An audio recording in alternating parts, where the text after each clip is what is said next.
Viral wanita jatuhkan ratusan telur milik pedagang, tapi tidak ada etika untuk meminta maaf. Minggu, tanggal 8 Agustus tahun 2021.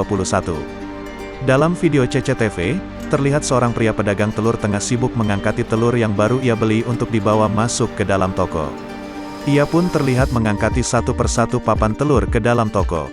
Tak lama berselang, terlihat seorang wanita datang dari arah seberang jalan ke toko. Saat berjalan ia tak sengaja menyenggol kayu penyangga sepeda motor hingga terjatuh. Sontak semua telur yang ada di atas sepeda motor jatuh dan pecah. Wanita yang mengenakan helm putih itu terlihat tidak panik sama sekali. Ia malah berjalan santai masuk ke dalam toko kelontong dan mengabaikan telur-telur yang sudah pecah dan berserakan di jalan. Tak ada sedikit pun rasa bersalah dan ucapan permohonan maaf kepada si pemilik telur. Saat berpapasan dengan pemilik telur, wanita itu malah jalan saja dengan santai seakan tidak ada terjadi apa-apa. Pemilik telur yang melihat itu, hanya bisa menghela nafas dan beberapa kali memutar untuk melihat, apakah masih ada telur yang bisa diselamatkan. Pria itu pun mengangkat dan membenarkan sepeda motor miliknya. Ia lalu membuka helm miliknya dan membersihkan telur yang pecah berjatuhan di jalan.